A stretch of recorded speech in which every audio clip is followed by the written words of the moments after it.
Hello, guys, and welcome to another episode of The Film Angle. My name is Chris, And I'm Alex. and we're back in the rhythm of it again, Alex, aren't we? I think we've been talking new movies. You're back from holidays.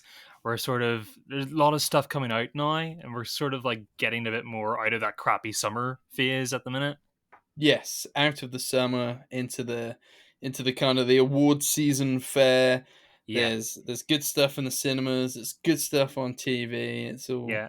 Film It's all festivals are like highlighting a lot of really good stuff apparently at the minute. exactly. So yeah, I'm really excited.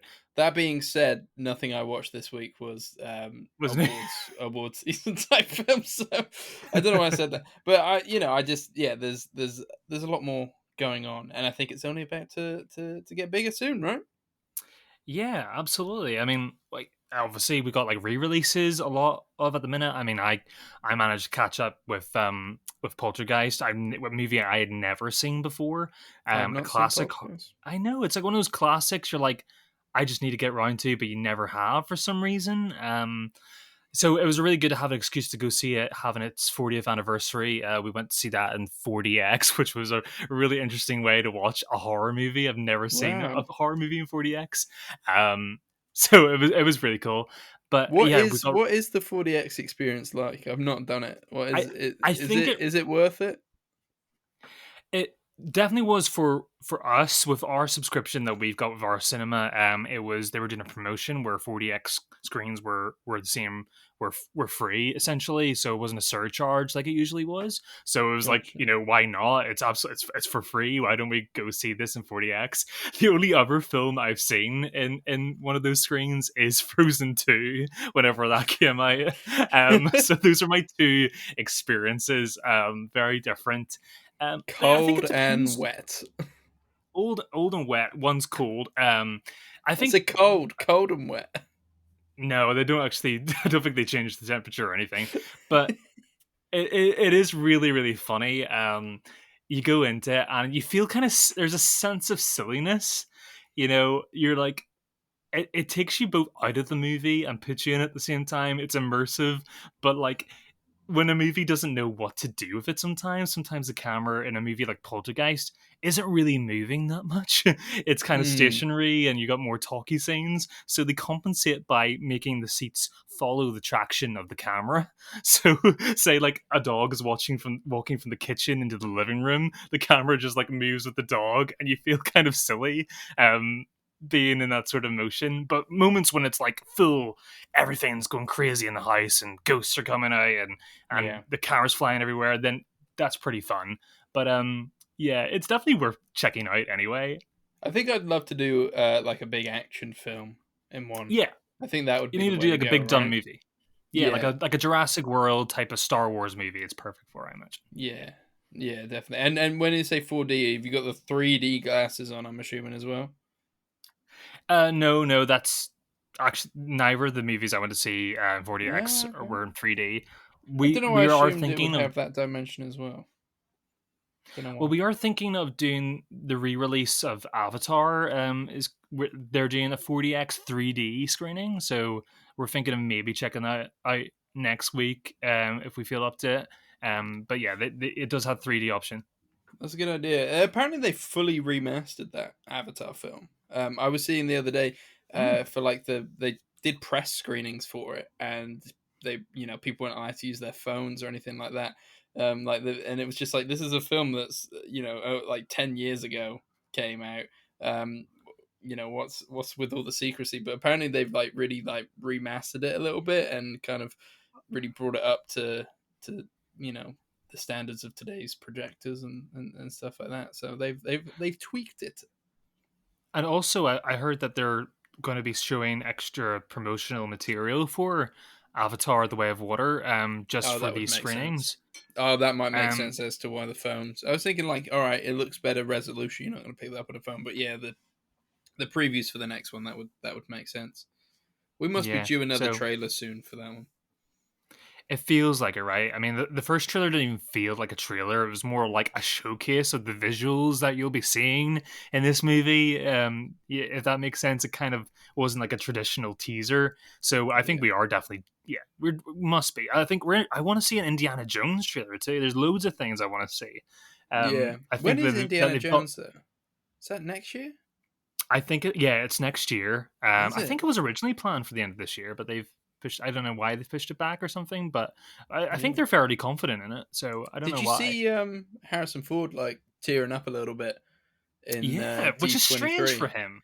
I know, like people were pointing out the difference between him talking about Star And Wars and Star Han Wars. Solo, and where he's like, "I don't give a crap," and then obviously with Indiana Jones, where he was getting proper emotional about the film and basically his goodbye to the character. Um, yeah, Yeah, I hope it's good. yeah, me too. I mean, I think that they literally had to drag him out of bed to play Han Solo again, didn't they? I don't think the hair and makeup team even had time to do his hair. I heard there's a bit of de aging going on in a few of the sequences and stuff, so we But yeah, might see that kind of Disney de aging software come out to play, which we've seen in obviously well, like the Mandalorian and stuff. no, that's the hard thing about it, isn't it? Because people were already complaining about his age last time he played Indiana Jones, and that was 2008. And it's Mm. gonna be interesting to see how they like sort of weave their way out of that argument this time, because I think a lot of people will have that issue. Like if they're gonna have Indy swinging with his whip around like trees again or anything, like they have to really. I don't know what they're gonna do. I think it's got like a time travel element because I've heard that there might be something like that. That seems weird. I don't know if I want time travel in my Indiana Jones. well, I say that because if you look at the cast list and you look at the stills behind the scenes, um, the Nazis are back. So Mm, the last time we saw Indiana Jones, we were in the 50s, atomic bomb era, and the Cold War, the Russians. So if we're going back to that, that would suggest time travel. I don't know, but maybe. I'm I mean, excited for it anyway. Like I. it could be present day, man. It could be present day. The Nazis are He's back.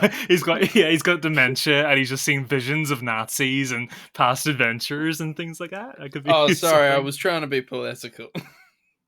Oh, right, see, that too. That too. uh,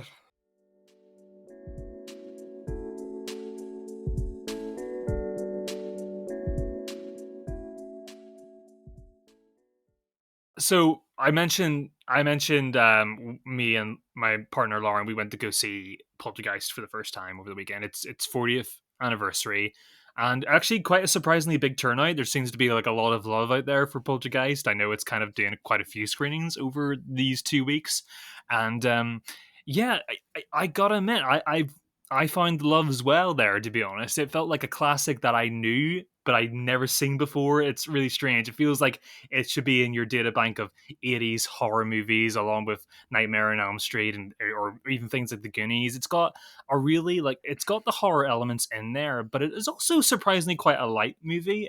It was produced and written by Steven Spielberg. I think it's a fair thing to say. So it really has that ET energy that he was really kind of garnering at the end of the 80s and the early 90s. And yeah, it was a really fun movie. It was very provocative in terms of kind of showcasing man's greed.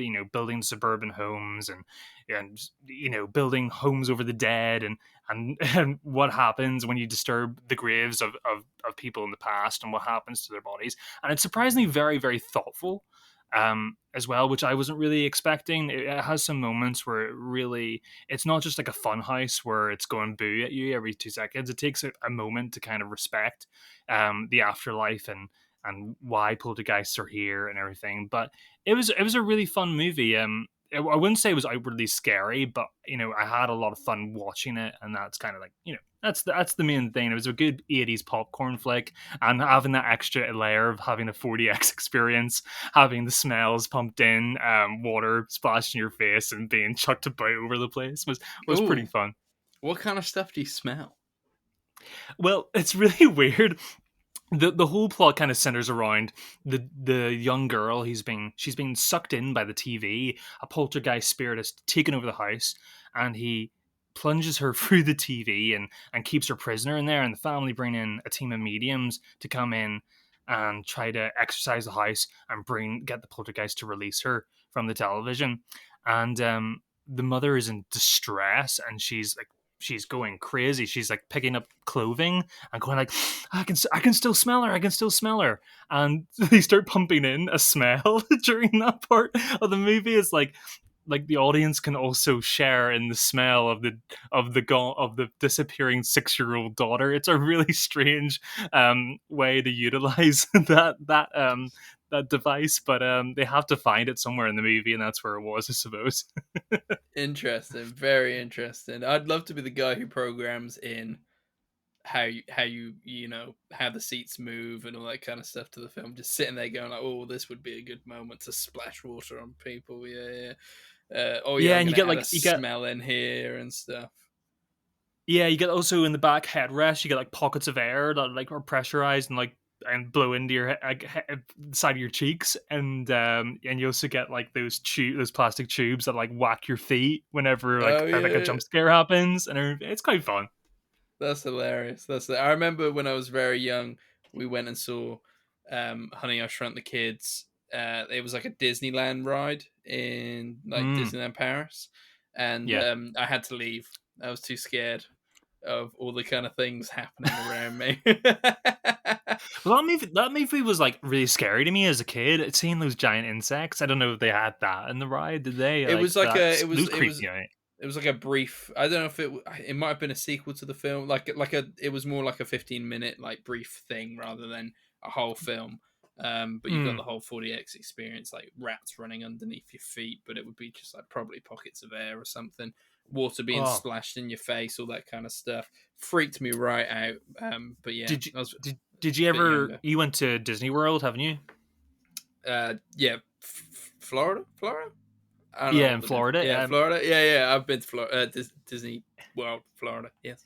Yeah, it's Disneyland in California and Disney World in Okay. Florida. What's it in Paris? Is that Disneyland? It's Paris. Disneyland as well. Yeah, Okay, so I've been to Disneyland Paris. I've been to Disneyland Disney World, Florida. and Sorry, Disney Disney. World. Sorry, Yeah. Disney people. I don't know my lands and my worlds. Well, All right. I don't know if do you remember like did you go to Animal Kingdom and they had the Bugs Life ride? It's tough to be a bug, where it's like under the tree and the big giant tree in Animal Kingdom, and it's a bug theater, and it's kind of like a 4D experience, but it's really creepy because you're actually underground in this theater, and at the end it's like it's like you're a bug. Basically, they try to make it like you're a bug in an auditorium watching with other bugs, and at the end of it, whenever the bugs are leaving the theater, you can hear them scurrying, and they're going under your seat, and it pushes your seat right up, and it's like a hard rod that goes right in the tail of your back, and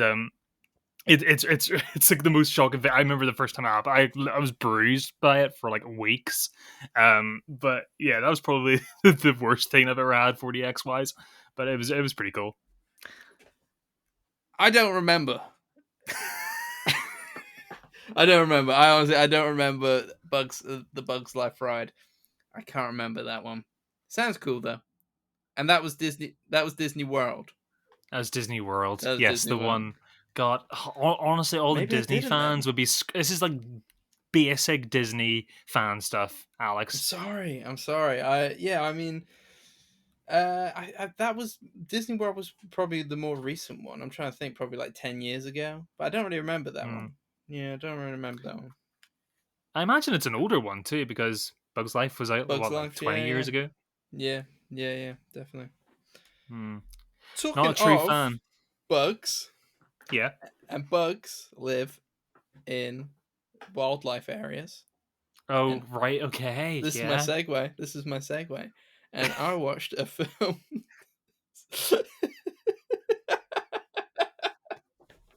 I was trying to come up with the best segue I could, but it wasn't happening. I went and saw Beast, the new Idris Elba film, which basically boils down to Idris Elba versus a lion.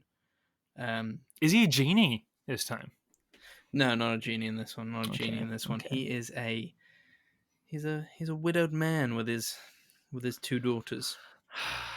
Of course on he is. a trip to South Africa to like a game reserve where his late wife was from, a village where his late wife was from. I guess reconciling about the past. You get the idea that his daughters are, at least one of them, not so happy with him. I think things went south with his wife before she got ill, and he kind of left. And then he wasn't really around when she was ill, and then obviously she passed away. So there's a bit of an emotional family coming together arc throughout the whole thing as well. Mhm. But at the end of the day, we're here to watch Idris Elba fight a lion. And it Yes, takes a little that's what the minute to get poster is. there.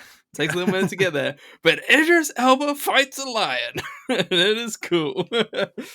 More specifically, like a guy dressed up as a lion. If I've heard right, it's like someone dressed up as a lion, and or no, they put on a CG suit, and then he had to fight a person, and then they just like made it into a lion post I have production. no idea how they did it. It definitely isn't a guy in a suit. It's definitely CGI. But it's Hmm. good. It's good effects. There's no doubt about it. Um, I mean, I don't think it was ever going for like full blown realism, but yeah, you've got this lion. It's very angry lion at the very start of the film. Some That's good. poachers kill its whole pride, and it's the only one left. And then you get a bit of a Oh right. yeah, yeah. So So it's very it's angry. got a vendetta. It's got an agenda. This Yeah, lion. It's not it's just a lion. rightfully angry, and it's rightfully angry at humans. Oh And great. so it can't decipher what's a good human and what's a poacher. Um, so yeah, it's just on this kind of like bloodlust in this area, and just killing as many people as can. And I mean, it's gnarly. It kills like a whole village of people. It's pretty. This sounds amazing It's not already. nice. Yeah, I mean, it's like shot nicely. It's taken like relatively. Yeah, it's taken pretty seriously. Like if like that sounds like a B movie, and when I say it out loud, I realize how kind of dumb the film is. But it grabs you in, and it takes the whole thing relatively seriously. Sharlto Copley's in there from District 12. Yeah, the One of them, prawns and everything. Yeah, yeah, you prawn. yeah, he's great in that. Oh, I don't know. He's every now and then he just randomly Wasn't pops he in up in films. Maleficent? He was like the king in Maleficent. That's like the only thing I've seen him in. Ooh, But he's always good when he's in things. yeah, he might have been. That rings a bell. That rings a bell. Mm. But yeah, he's great. He plays, a friend of the family. They all call him uncle. I don't think he is their uncle. I might be wrong. Definitely the bad guy. No, no, no, no, no, no, no. Really? I mean, I don't want to spoil the film, but I mean, at the end of the day, I mean, there are some bad guys in there, but at the end of the day, it's a tale of misunderstanding. You know, Oh a God. family gets caught in the wrath of a lion. The lion doesn't know that these guys are just, you know, okay people. Lion just He's wants just getting revenge. lion just wants to kill him, man. And it's a gnarly looking, angry lion that's been through a lot, and Wow. it's a hunter, and it just want to rip you to shreds.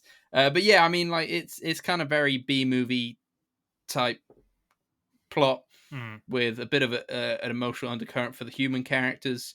Like those kind of monster movies. It sometimes don't always get the human element right because all you want to see is a lion fight someone or kill someone. But they actually yeah. you actually have like a pretty good character story in here. Yeah, I mean it was a Sunday afternoon, easy kind of relatively easy film just to sit down and just enjoy. You don't have to take it too seriously, even though the film obviously takes itself relatively seriously. Hmm. Um, but it was just kind of like a fun time, and then obviously near the end you get that fight between Idris Elba and a lion, and it would make sense that they had a guy in a mocap suit because it looks pretty good, and they definitely go Yeah. for the realism somewhat in that situation. I think Idris Elba probably um, holds out a lot longer than any other human would against the lion, Oh yeah. but But it's Idris Elba. I mean, there's Idris Elba. Like, who knows what that man can do? I believed it. I believed it. Um, yeah, it was a good fun film, and it was kind of like reminiscent of like a Jaws. It kind of reminded me of those like uh, Mhm. the original Jurassic Park when they're all hiding from like the Velociraptors and stuff like that. Like it doesn't ever kind of stray away from the fact that this is like an unpredictable animal. Something that's and the just like fear comes from that. something that is just like will stop at nothing until it is killed. So, yeah, it's going to come to it's kill or be killed. It's that alien like you said, the Velociraptor kitchen scene sort of stuff. It's yeah, Yeah. it's going to stop at nothing until it gets you. Yeah, that's kind of Yeah, cool. it's like, all right, obviously the premise is Idris Elba versus lion, but at the end of the day, you can't technically fight your way out of this. It is a lion. Um, so I'm just so how we, surprised how they've humanized the lion.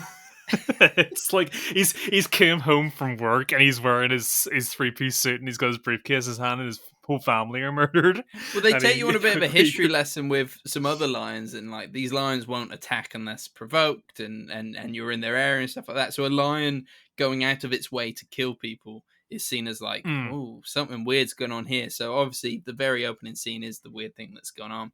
Poachers have just basically slaughtered the rest of his pride. Um, and that, I doubt, I don't know, it's not it's supposed very to be real. topical. I mean, like the last sort of yeah, I guess. Yeah, is it kind of like going for a message because poachers, I mean, trophy hunters, especially like Mm, from Western cultures as well, not just from Africa, have been such a bad press thing over the last sort of 5-10 years, where people posting photos of killing beautiful African animals like lions and everything over and post them online as a bragging right. But like, is it going for that, or is it just your summer Hollywood fun stupid movie with Idris Elba fighting a lion? mainly the second one, but a little bit of the first. We talk about, Well, that's what everybody wants. yeah, exactly. There is talking about like why the poachers want the lions, and they're selling all this different stuff on the black market, and there's talk of like anti-poaching, people who go out there to specifically kill poachers, and all Hmm. that kind of stuff, and that all kind of leads into the story at different places. But at the end of the day, it's a survival film, and it's Hmm. done really well. You are constantly thinking, how are they going to get out of this? How are they going to get out of this? Um, and the kind of extremes they have to go to survive. Yeah, Like if it was 10 years ago, it probably would have been Liam Neeson playing that role. It seems like exactly. Yeah, and I um, was thinking that because there was that film. I mean, it ended before he the fought the Grey, wolf, the Grey, and he's about to fight the wolf at the end. Grimmy. Big. A great ending that people hate. I quite like that ending. I think it's because they showed that ending in the film, so everybody was like, "Oh, I'm going to this film to watch Liam Neeson fight a wolf," which sounds great. It was in the trailer. The last shot of the movie is in the trailer. Yeah, that's what I'm That's saying. probably yeah. That's part of the issue. But no. But if you didn't see the trailers, it's a good ending. Yeah, yeah. So yeah, I mean, I don't hear a lot of people talking about Beast too much. When I was in Canada, I saw it advertised everywhere. So I don't know how well it's doing or anything like that. But it just made me think like these kind of like very solid 3.5 star films. Good character stuff. Idris Elba fights a lion. It's a good fun time. I don't have to think too heavily about it. Where are these Where films in the cinema? Where are these Idris Elba versus Lion films? Make a whole franchise. yeah, and like surely that's like people should be queuing up to see a movie like that because where are we at now really with Idris Elba and his career because he's kind of been all over the place, not in a bad way. I mean, like I really just love the way he throws himself into like every sort of project, like, different projects all the time. He was playing like bad guys for a long time, but like I said, he's got this out and he's got 3,000 Years of Longing. He's just done Sonic 2 recently. He's doing a bit of everything. He's obviously like everybody loves him.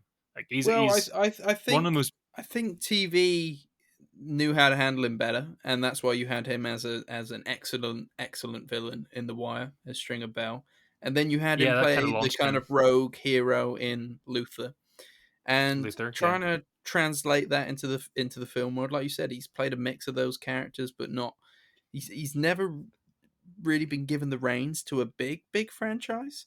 Um, and I don't know. I feel Yeah, like people don't know what to do with him sometimes, but I love Idris Elba. And yeah, I'd be first in line if they gave him the new Bond film. That's for sure. I'd see him as the new Bond, but I have a feeling potentially he might be a little bit too old for that now. I don't know. They might go down it's the like younger route. he's like almost at the precipice of being like one of the biggest stars on the planet. He's just always almost there. But I Yes, think it's still gonna. I think it's still gonna come. I think he just needs a couple of like projects that are really interesting. But like, yeah, I I think just like I respect the way. everybody knows him, right? Like that's it. Everybody Yeah, knows him, but no big studios yet. From what I'm trying to like rack my head around, has he been the big lead in a big blockbuster? I don't think he I has. mean, like I think everybody was banking on him to be such a big success when Cats was released. But people people just didn't really connect with the movie. Not a fault on the performance. McCavity was a stunning performance and a stunning role for him. But yeah, that should have been the big career launcher for him. Yeah, I almost feel like Beast is his way of apologizing for being in Cats. It's like beating up his Yeah, character. yeah, he's kind of like, I shouldn't have done that film. Here, watch me fight a big cat. Yeah, not be a hair. Like, it's so funny in that movie because he doesn't even have any hair in Cats. He's just like a hairless, like a silk suited So smooth. villain. So smooth. Yeah. Yeah. Oh, yeah. I forgot he was in Cats. I wish you didn't remind me of that film. It's one of the last films I watched in the cinema before the whole world went into into pandemic mode. It did seem to be what started it all. I think that Nothing's was the e- last movie I saw for like a year. Nothing's ever been the same since Cats. Nothing's ever been It's the same. been the same since Nothing. Cats. Think about it. Nothing's been the same since Cats.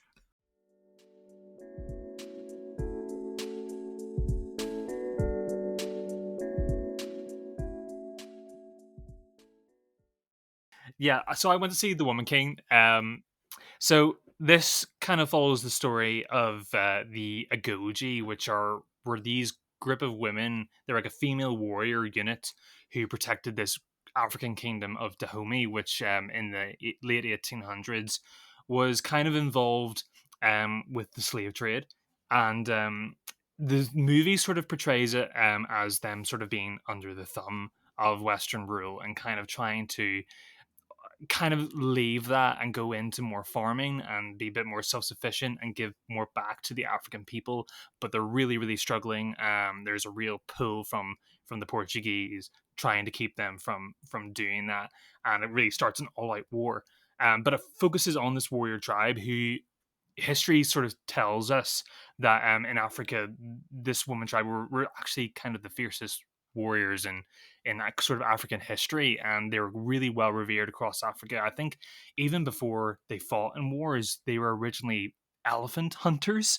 The movie doesn't depict this, but this is from my own research. They were so skilled that they could single handedly take down elephants with their skills, and yeah, absolutely fierce. And this movie really shows that off. It's epic in scale.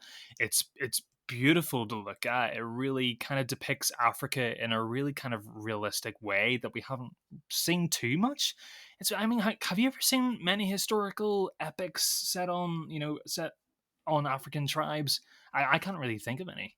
No, no, I don't think I have, and I think Hollywood has this weird thing of putting a yellow filter whenever we go anywhere that isn't Europe or America. Yeah, because it's Um, probably not shot in Africa. but obviously, judging from the trailers in this film, and probably because of the people involved with it, you ain't gonna get no yellow filters here. No, it's yeah, it's really naturally lit. It's very lush, beautiful. It's kind of like going back to the big Hollywood blockbusters that we used to get in the 90s and the early 2000s that we sort of don't really get anymore. Just a kind of a really traditional story, but the difference is this time we've got the sort of focus on a group of female warriors and the dynamic Brit there, and it's also directed by female director Gina Prince Bythewood. I'm a big fan of hers as well, and it really this is a movie made by women for women about women and against the oppression of men and everything, but also kind of it respects both sides of the war. It's very interesting, amazing performances. Viola Davis.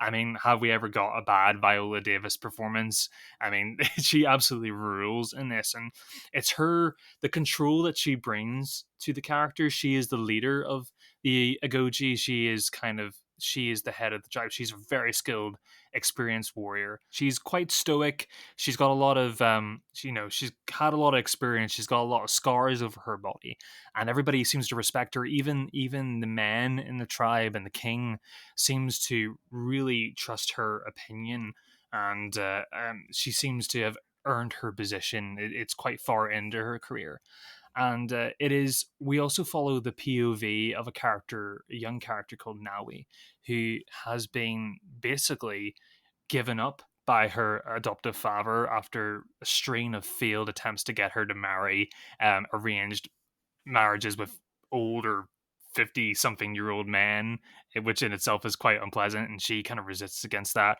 Her father throws her at the gates of the palace and says, no, you're the king's now. And Mm. so she gets taken in to the Agojis, and she trains through a sort of a barrage of really hardcore trials to get in there and prove herself. And she forms a really strong bond with Naninska, Viola Davis character, and it really builds from there. And we also get the influence of the Portuguese coming in. They want to take over the tribe and end the kingdom of Dahomey, and they're sort of at the gate at the door, and it becomes this big epic battle movie with some of the most amazing fight choreography I have seen in a long time. There's a lot of thought put in here. The cinematography is really beautiful, not too showy. Like, it's really cool. Like, 'cause I can't remember the last time I watched an action movie like on this scale where I'm like, okay, I can actually see all the action that is happening. It's not like Mm. I've had this problem with a lot of like even Marvel movies where I'm like, this is great, but actually the action scenes, I'm kind of struggling to see what's going on. You can tell they're kind of creatively not, they're a bit bankrupt in terms of how to choreograph the fight scenes, so they kind of make it really um, shaky cam, and they kind of make really big cuts. But here we get amazing choreography with stunt. I imagine the stunt doubles, because the stuff that they're pulling off is, it's Mad Max Fury Road level of choreography. It is really really cool, with a really epic soundtrack with some really great African um, native scores thrown in there are used really really well, and it's a very emotional movie. It has some really good emotional beats that come into the third act, and I found myself having a little, almost having a little tear towards the end. It's a really powerful film, very very funny. Lashana Lynch is also in this. She obviously, Mm. from the latest James Bond movie, kind of launched her career. She is incredible in this. She has a really fun dynamic um, with Naui, and she trains her. There is some really fun stuff happening in this movie, and it was just nearly 2.5 hours of just like really good.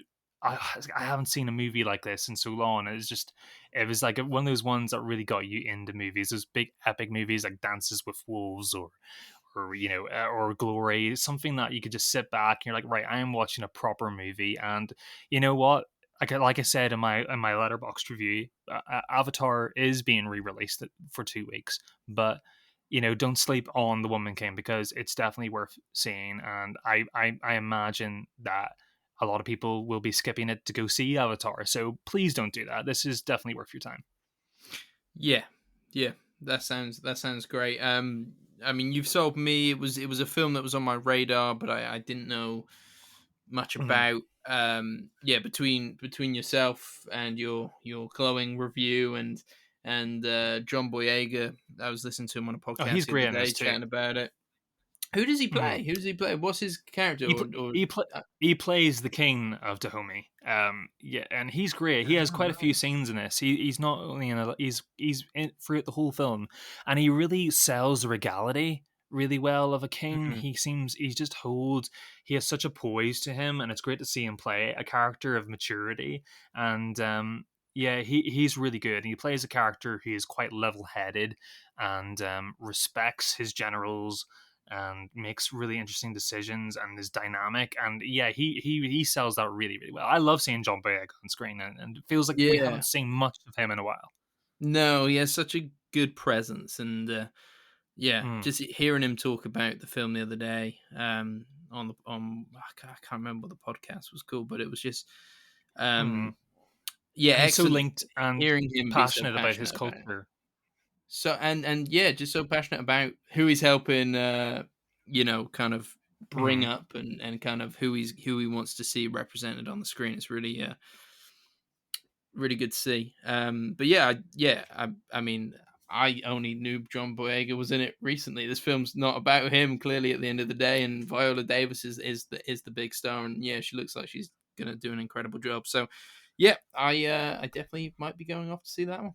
Yeah, I just really want to highlight the young actress Thuso Mbedu who plays Nawe. She is incredible. I recently saw her in Barry Jenkins' Underground Railroad, which again is another amazing series that a lot of people probably haven't seen because it wasn't heavily marketed, and she is going places. Honestly, man, she is an incredible presence. Even though Viola Davis is such a seasoned actress, formidable. I mean, it's scary to share a scene with her, and Thuso shares the majority of her scenes with Viola Davis one on one, and she holds a candle really, really well to her. She acts like somebody who is so seasoned and has been doing this for years, and there's such control and thought putting into it, and it's really amazing to see a young actress capable of this maturity. I think she'll be years to come. We'll be seeing Oscar nominations for this young actress. She's incredible. I really wanted just to shine a light on her performance.